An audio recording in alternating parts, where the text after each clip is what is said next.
Good day, everyone. I am here to discuss my paper titled Mary Daly's Feminism and Iglesia ni Cristo's Bloc Voting Scheme. I am Alvin Dave M. Ambatali from PLM Philly A51. So here's the outline of my presentation. First, for the introduction, I would be discussing a brief history, the doctrines, and the other traditions of Iglesia ni Cristo, especially block voting, the belief behind it, and its implications. So the next part of my presentation would be the theoretical framework, wherein I would discuss Mary Daly and her feminist critique of religion. For the next part, I will present 3 points from the mechanism behind block voting that makes it oppressive to women. And for the last part, a summary and a conclusion of the paper. To begin, the Church of Christ, also known as Iglesia ni Cristo in Filipino, is the largest indigenous Christian denomination in the Philippines. Felix Manalo, a Filipino, established the church in November 1913 in Manila as a separation from the Aglipayan Church. In its early days, INC was known for its openness in denying the authority and validity of other Christian denominations, particularly the Roman Catholic Church. In the past, INC preachers are known to regularly criticize the Roman Catholic Church for the hardship and social injustice perpetrated against the Filipino people. In modern times, this church is known for its more active political involvement as compared to the Roman Catholic Church and other religious sectors. Iglesia ni Cristo's influence on the political climate of the Philippines can be seen during elections due to its practice of block voting. The Church takes pride in this practice as they believe that unity is God's teaching and the division within the Church is an evil thing. In this practice, politicians put a lot of effort into gaining support from the INC, such as politicians attending to their events and advocating for the causes that are aligned with the INC faith. In return, church leaders promote these politicians to be voted by the entire church community. So here shows the success of the block voting scheme in the presidential and senatorial elections from the previous years. Of the 12 senatorial candidates that the church endorsed, 10 had won in 2013, all 12 had won in 2004, 9 had won in 2007, and 11 had won in 2010. This leaves a roughly 79% success rate. So according to ANDO 1969, of all the presidents that were supported by the INC, from Manuel L. Quezon to Ferdinand Marcos, only one presidential candidate, Jose Avellino, lost the presidential race. Moreover, the dynamics between the church and the politicians that they support can also be seen in President Rodrigo Duterte's administration because INC supported him during the 2016 elections. In return, President Duterte appointed the church executive minister, Eduardo Manalo, as the special envoy of the president for overseas Filipino concerns from January 2018 to January 2019. This shows how the block voting scheme of the church can be used in order for them to have a strong but passive political influence in the Philippine government. This is despite the country adhering to the principle of separation of church and state.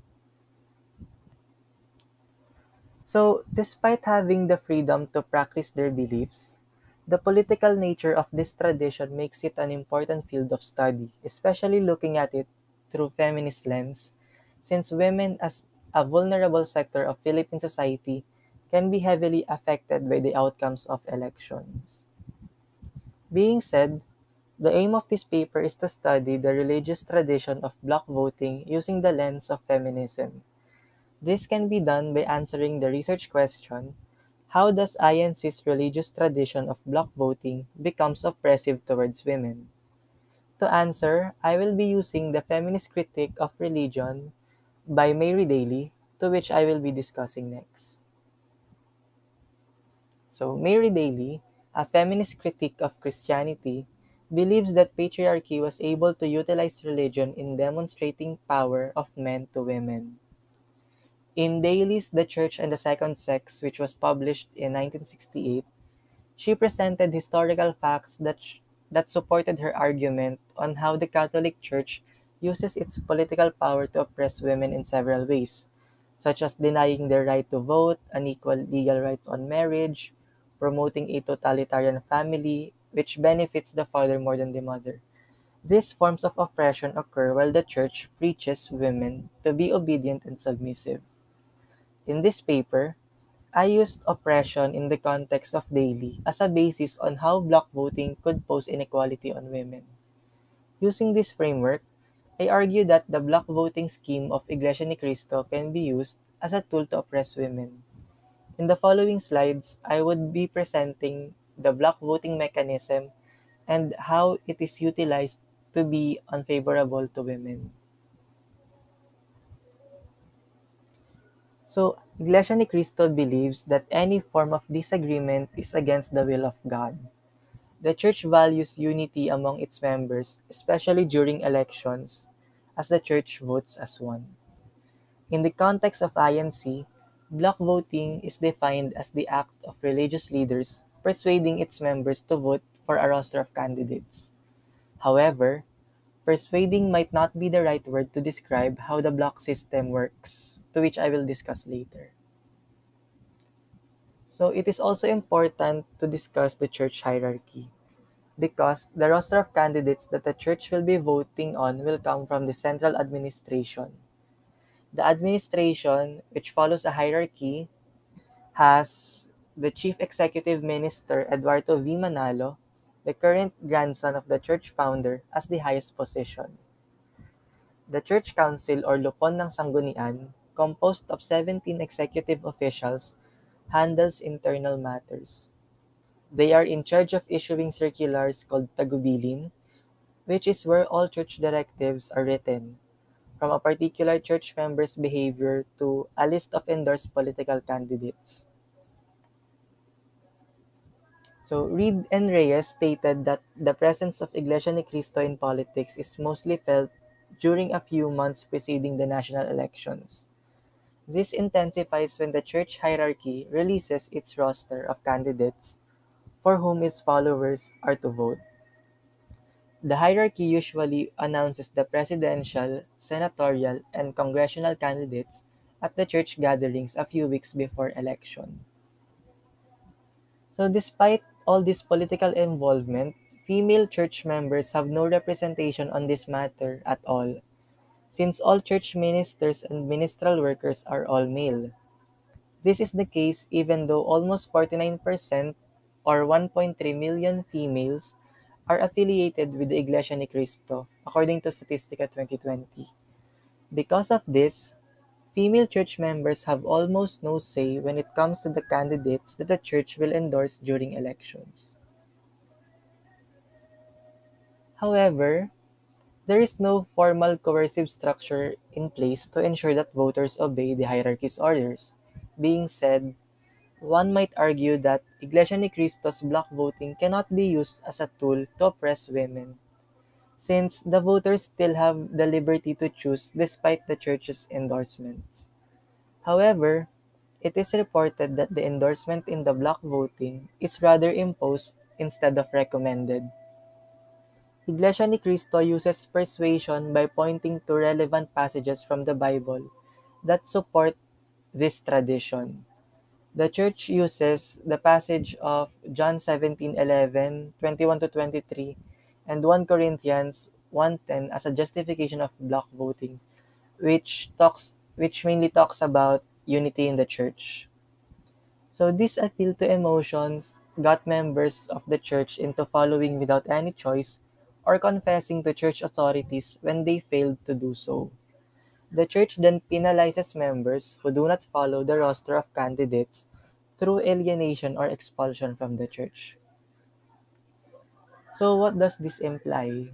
So due to this, some members who do not want to vote for the endorsed candidates opt not to participate at all due to the fear of being excommunicated.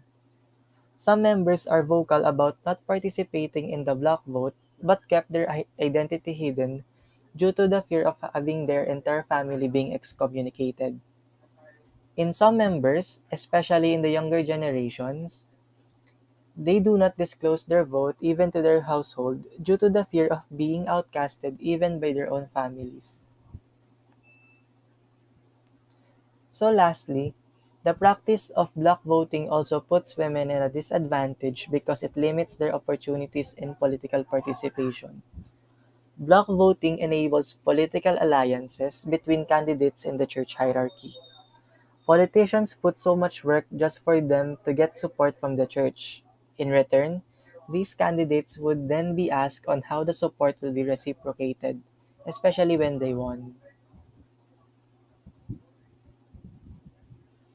So the support is reciprocated through the appointment of members from the hierarchy to key positions in the government that also serves the church's interest.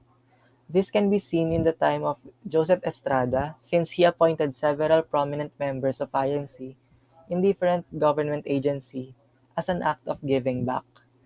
Iglesia ni Cristo targets judiciary, law enforcement, regulatory bodies, and revenue-generating agencies. Since the church hierarchy is composed of solely male authorities, female members have no chance of getting appointed in the government or simply they do not get the benefit of the black vote. Virginia Torres, as you can see in the picture, is an exception because she has connections with the president of that time, Benigno Aquino III, and the church has little to do with her appointment. So, one might argue that female church members are only restricted from getting an appointive position but can still run for public office. However, even running is not allowed under the rules of the church due to the evil nature of politics. This the only way for members to have an active participation in the government is through getting appointive positions. Thus, this tradition leaves women in the church community with almost no chance of having a government position. So, to summarize, this research study was conducted to assess the block voting tradition of Iglesia ni Cristo using the lens of Mary Daly's feminist criticism of religion.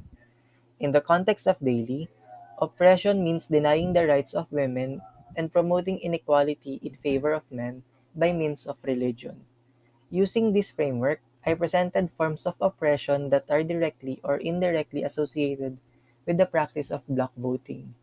First, the hierarchy of church ministry gets to select the candidates to be endorsed during elections.